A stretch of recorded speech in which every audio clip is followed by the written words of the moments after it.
So he's very afraid. This kid has obviously been, I think he's been detained. He's obviously covered in wounds. We need the cops here as soon as possible. So he escaped. What sort of monster could be behind this? How did you get the ropes on you? Who did them? The answer? A name many already knew. What's your mom's name? Ruby Franke. This is Scandal, presented by Law and Crime. One of the biggest momfluencers in the world wouldn't be behind bars right now. A 12-year-old boy cracked open the case of Ruby Franke, revealing details so dark and twisted, they sent even seasoned professionals into an emotional tailspin. I am. So I got my shades on. You got pictures? I'll take more. Or do you want me to? You send them to you? It all started in the city of Ivins, Utah, an affluent bedroom community just a 10-minute drive from St. George.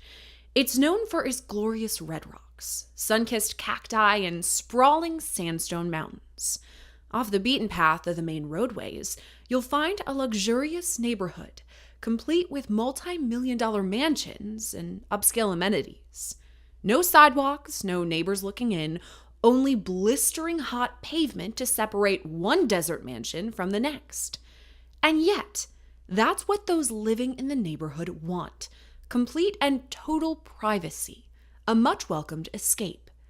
But as the desert heat peaked in August 2023, escape took on a terrifying new meaning.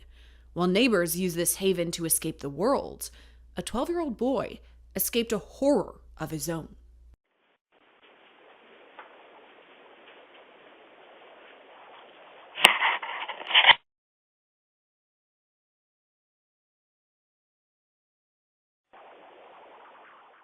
For his privacy, we won't share this young boy's name, but we will call him by his first initial, R.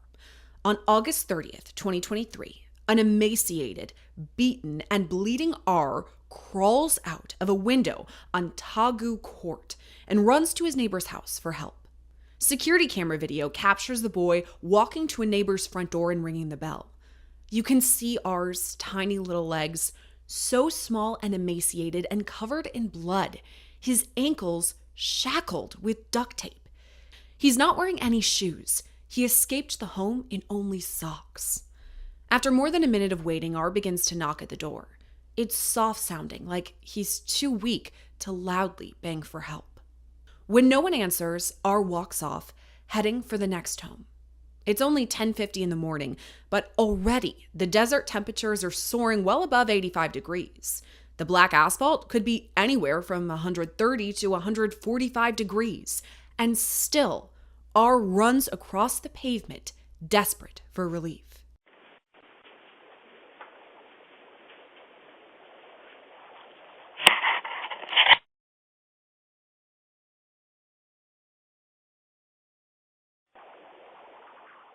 As R begins to walk away, a friendly stranger answers the door. Wondering if you could do 2 favors. Well, what are they? Taking me to the nearest police station. Well, actually, just one's fine. Well, what's going on, son? Have a seat there. It's personal business. Have a seat. What's your name? How'd you get here? It's in that moment when everything changes. Finally, help is on the way. 911, the address of your emergency. Tell me exactly what's happened. I just had a 12-year-old boy show up here at my front door asking for help. We know there's been problems at this neighbor's house. He's emaciated, he's got tape around his legs, he's hungry, and he's thirsty. And he asked us to call the police. So he's very afraid. As R's neighbor speaks to 911 dispatch, the call is put in for first responders. But he has duct tape around each ankle. Yeah, there's sores around him. I think the good chance he's been. He also has. Oh, and he has been around around his wrist ankles. as well. I mean his wrists as well. Okay, this boy has been. Needs immediate attention. Oh, he was such a good kid. Gosh, This kid has obviously been. I think he's been. This kid has obviously been. I think he's been detained. He's obviously covered in wounds. We need the cops here as soon as possible. Police and EMS arrive minutes later, rushing to R's side.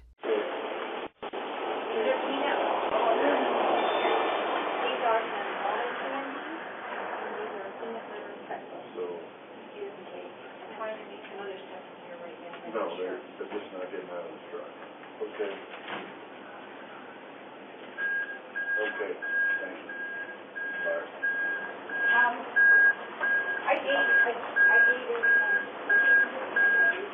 These folks are going to examine you. But immediately, the question becomes, how did this happen? It's clear R made a miraculous escape from a clandestine hell, but who put him there? Is your mom around here? Have you seen her lately? He doesn't know where she is right now. Does he know his mom's name?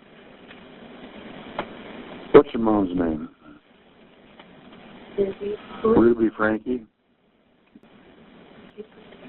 Ruby Franke has always been known for her family. Now she's infamous for the horrors she put R and his siblings through, but before that, she was just famous, simply for being a mom. Look at this!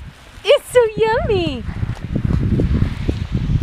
So yummy! Oh my gosh, you guys, having kids is so much fun. In 2015, Ruby started a YouTube channel called 8 Passengers, documenting the lives of her and her husband Kevin and their 6 children, 4 girls and 2 boys. The channel is now defunct, but in its heyday, Ruby's followers amassed more than 2.5 million, all eager viewers, tuning in to see the latest with the Franke crew. You gotta decide, do I want school lunch? Do I want to bring lunch from home? If I do want to bring lunch from home, I want you to pick out things that you're going to eat that are healthy. I want to bring a lunch from home, but like 2 weeks in, there's nothing to pack for lunch. That's because what you guys do is you pick out fun things and then you abuse it and you eat it instead of coming home and eating a snack, or instead of eating breakfast, you guys are eating the snacks when you're not supposed to. And so it sucks for everyone because then there's no snacks available. Ruby documented fun things like playing outside, trips to the water park, and her kids getting their braces off. But she didn't shy away from the darker side of parenthood either, describing controversial punishment methods she used on her kids. Ruby quickly began to idolize Jodi and began stepping away from her 8 Passengers content, and instead collaborating with Jodi through connections in a new program called Moms of Truth. Anytime you think I want, fill in the blank, I don't care what it is, that is not love. Mm-hmm. Love is a gift that you offer because you have generated it inside yourself. And how do you generate love? Well, the only way to generate love is you use your agency to choose principles of truth. Mm-hmm. By 2022, Ruby has completely rearranged her life around Jodi. She's forced her husband Kevin to move out of their Springville home in northern Utah and has cut off contact with most of her extended family and older children. Prosecutors will later describe this as an unhealthy and cult-like relationship. I describe, in my mind, I see Ruby as a religious alkalite, like a blind follower of Jodi. And I don't think, like initially we were like, what is this relationship? Is there more there than a business or a friendship? I don't think there was, right? I think that this is 2 people where Jodi is saying, hey, I had a dream last night from God, and this is what we need to do today, or this is what we need to do we need to move, we need to discipline these kids, whatever it is. And Ruby was to a point in her life that she had separated herself from her husband, her extended family, her adult children. Like, she was just completely isolated. And so it was her minor children, and Jodi were basically her contacts. And so that's kind of how I see that relationship having, and I fully believe like that's how that relationship worked, is Ruby was just waiting for Jodi to tell her what Jodi was thinking or feeling on any given day, and then willing to go forward and do that. In May 2023, that was Jodi's request that Ruby uproot her family and move 3 hours south to the upscale city of Ivins, Utah, into Jodi's $5 million home. At this point, Ruby's family is already fractured. She's separated from Kevin, and her relationship with her older kids is scant at best. She moves in with Jodi, accompanied only by her 2 youngest children, 12-year-old R and his sister, 9-year-old E. From afar, life in Ivins seems picturesque. Jodi's home is complete with 5 bedrooms and 4 bathrooms, spanning over 9,000 square feet, sitting along an 1.5 acres of land. On the outside, it's perfect. On the inside, it's a hellscape. Investigators will later find a makeshift bunker hidden beneath Jodi's garage, where the horrors of abuse were hidden from the light of day. That is, until R's brave escape. How did you get the ropes on you? Who did them? You're not in trouble with me, okay? We're just trying to figure out what's going on. Our main focus right now is you, okay? Who put the ropes on you?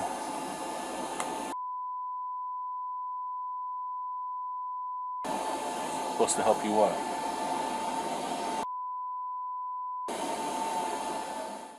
The shock of R's emaciated body is jarring to first responders. Some even break down on the scene.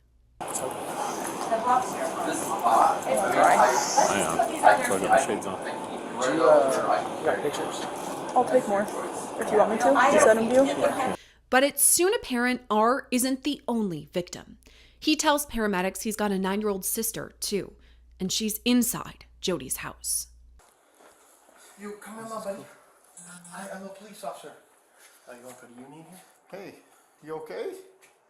First responders find E hiding alone in the bathroom closet. As officers enter the room, she sits in silence.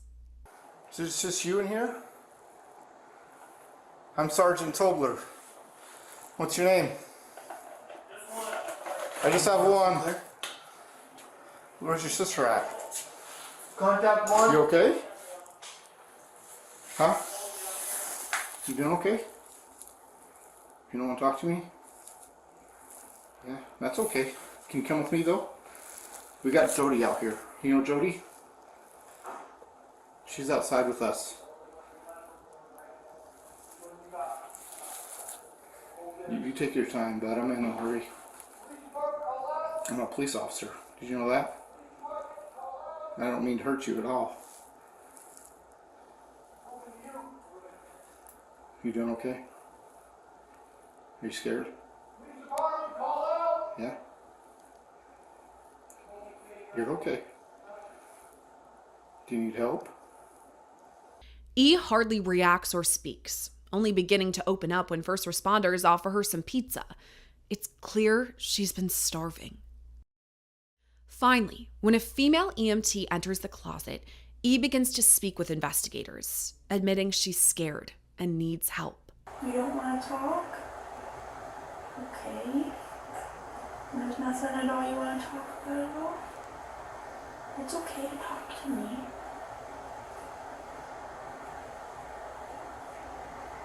Are you scared?